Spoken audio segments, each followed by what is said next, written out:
स्थानिक निवडणुकांसंदर्भात सुनावणी पुढे गेली आहे।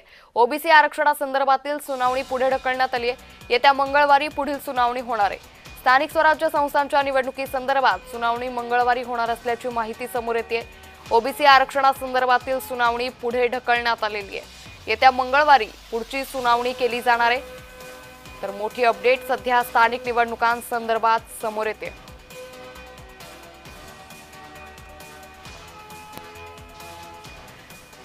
स्थानिक निवडणुकांसंदर्भातील सुनावणी ही पुढे गेलेली आहे। ओबीसी आरक्षणासंदर्भातील सुनावणी ही पुढे ढकलण्यात आली आहे।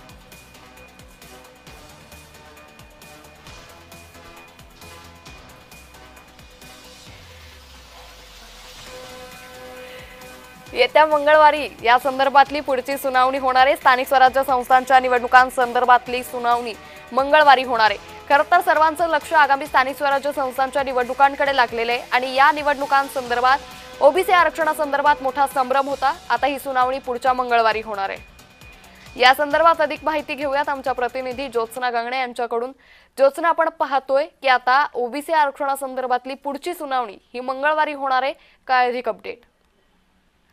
बरोबर, स्वराज्य संस्थेच्या निवडणुकांच्या तारखा ज्या आहेत मुंबई महानगरपालिका किंवा ठाणे महानगरपालिकेच्या जरी ज्या आहेत महानगरपालिकांच्या जरी तारखा निश्चित झाल्या तरी स्थानिक स्वराज्य संस्थेसाठी नगर परिषद आणि नगरपंचायत निवडणुकांच्या तारखा ज्या आहेत त्या निश्चिती झालेल्या आहेत आणि त्यामध्ये अनेक ठिकाणी असं पाहायला मिळतंय की 50% जी आरक्षण मर्यादा आहे ती अनेक ठिकाणी जे आहे अनेक जिल्ह्यांमध्ये अनेक तालुक्यांमध्ये जे आहे निश्चित ज्योत्सना, तर काही तांत्रिक अडचणींमुळे तुमचा आवाज आमच्यापर्यंत नीट पोहोचू शकत नाहीये।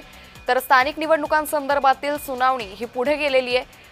आता आरक्षण मर्यादा ओलांडल्यास निवडणुका स्थगित करू असं सर्वोच्च न्यायालयानं म्हटलं होतं। स्थानिक निवडणुकीत आरक्षण मर्यादा ही 50%पेक्षा जास्त नको।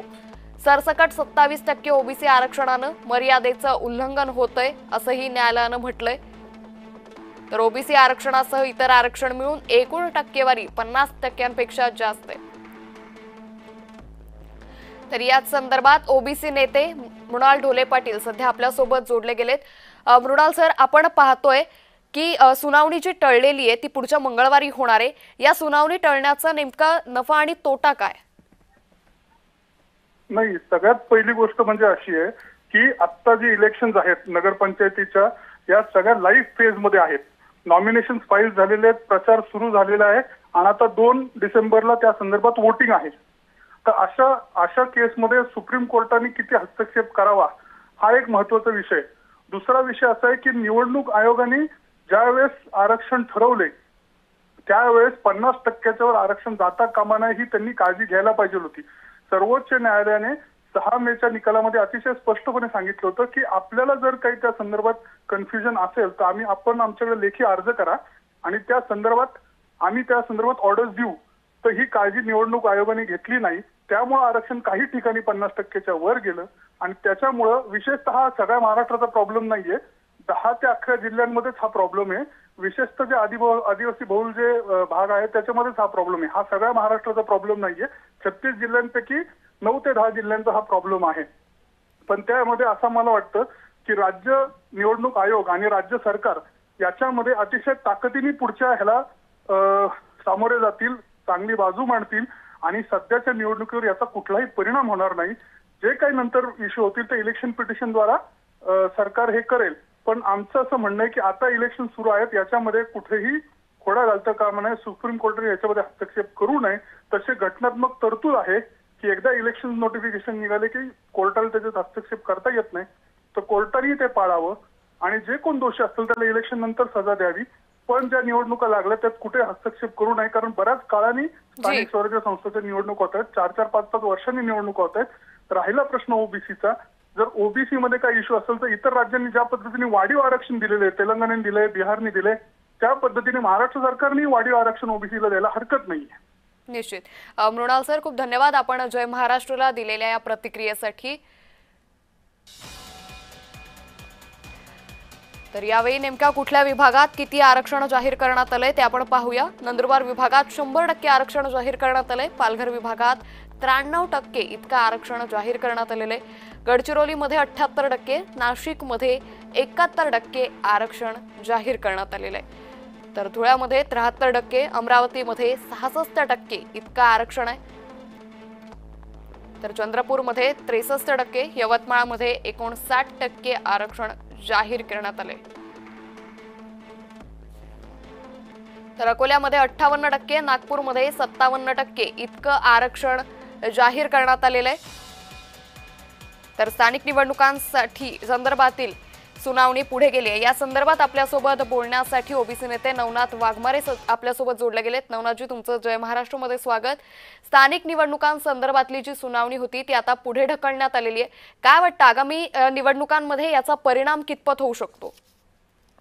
नक्कीच ओबीसींना गेल्या अनेक 3 वर्षापासून ओबीसींचं आरक्षण गेल्यामुळे निवडणुका पुढे पुढे ढकलण्यात येत आहेत आणि ओबीसी समाजाला कुठेतरी स्थानिक स्वराज्य संस्थेमध्ये प्रतिनिधित्व करण्यासाठी जे 27% आरक्षण दिलंय आणि याच्यात कुणी उठतं की याचिका दाखल करतं का, त्यामध्ये असं विचारलं जातं की का कुठल्या आधारे दिलं जातं, 27% कुठल्या आधारे दिलं.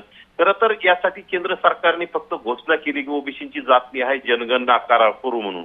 तर ती तात्काळ केली नाही. आज जर केली असती यापूर्वीच तर आज ती वेळ आली नसती. कारण ओबीसी समाज माझ्या मते 54% पेक्षा सुद्धा जास्त आहे. परंतु आज ओबीसी समाजाला हिणवल्या जाते किंवा तुम्ही कमी आहात आणि जाणीवपूर्वक ओबीसींचं राजकीय अस्तित्व, राजकीय हत्या करण्यासाठी काही लोकांना समोर करून प्रस्थापित नेते मंडळी कुठतरी याचिका दाखल करायला लावतात आणि ओबीसींचं आरक्षण संपवण्यासाठी घाट घालतात. हे अतिशय चुकीचं आहे. कारण की ओबीसी समाजाला स्थानिक स्वराज्य संस्थेमध्ये आरक्षण नसलं तर निवडणुकामध्ये तुम्हाला तिथं संधी मिळणार नाही आणि प्रस्थापित नेत्यांना तेच हवंय की ओबीसींच्या लोकांना प्रतिनिधित्व द्यायचं नाही, म्हणून हे कुठतरी आरक्षण संपवण्याचा प्रस्थापित नेत्यांचाच दाव आहे आणि काही लोकांच्या खांद्यावर बंदूक ठेवून मग कुठतरी याचिका दाखल करताय. आता ते पाठीमागे विकास गवळी नामक माणसाने ओबीसींचं अस्तित्व संपवण्यासाठी याचिका दाखल केली. तेव्हापासून आता पुन्हा विकास गवळीनं तेच पुन्हा पराक्रम केलाय. त्यामुळे ओबीसींचं यामध्ये खूप मोठं नुकसान होतंय. ओबीसींचा प्रतिनिधित्व मिळत नसल्यामुळे ओबीसीचे प्रश्न सभागृहात कोणी मांडायचे आणि ज्या ओबीसी समाज आज 18 पगड जातीतील 12 बलुतेदार, 18 आलुतेदार यांच्या गोरगरिबांच्या समस्या कोणी मांडायच्या. सभागृहात आपली माणसं गेले तर तिथं कोणतरी समस्या मांडण्यासाठी असतं. परंतु ओबीसींना सभागृहात जाण्यापासून रोखण्याचं हे मोठं षडयंत्र आहे. त्यामुळे आता ओबीसीनं खुल्या जागे जर येणाऱ्या काळात जर आरक्षण पुरवत नाही झालं तर खुल्या जागेवर सुद्धा लढण्याची तयारी ठेवावी लागेल आणि ओबीसींनी ओबीसीलाच मतदान केलं पाहिजे. ओबीसीने ओबीसी नसेल तर एससीनं केलं पाहिजे, एसटीनं केलं पाहिजे. नवनाथजी, त्यामुळे एकंदरीतच आता याचा परिणाम कितपत होतो हे पाहणं महत्वाचं ठरेल. खरं तर वेळेची मर्यादा आहे त्यामुळे तुम्हाला थांबवावं लागतंय. नवनाथजी, खूप धन्यवाद आपण जय महाराष्ट्राला दिलेल्या प्रतिक्रियेसाठी. आता स्थानिक स्वराज्य संस्थांच्या निवडणुकीसंदर्भातली ही जी सुनावणी आहे ती पुढे ढकलण्यात आलेली आहे. मात्र सातत्यानं कुणाच्या तरी खांद्यावर बंदूक ठेवून प्रस्थापित नेत्यांकडून अशा पद्धतीनं याचिका दाखल केल्या जात आहेत आणि ओबीसी नेत्यांवरती हा अन्याय होतोय, ओबीसी समाजावरती हा अन्याय होतोय अशी प्रतिक्रिया ओबीसी नेते नवनाथ वाघमारे यांनी जय महाराष्ट्र सोबत बोलताना दिली आहे. आता एकंदरीतच या आरक्षणासंदर्भात पुढे येणाऱ्या म्हणजे नगरपंचायत असेल, नगरपालिका असेल, या निवडणुकांवर पुढच्या मंगळवारी जी सुनावणी होईल त्याचा काही परिणाम होतो का हे पाहणं अतिशय महत्त्वाचं ठरणार आहे. वळूयात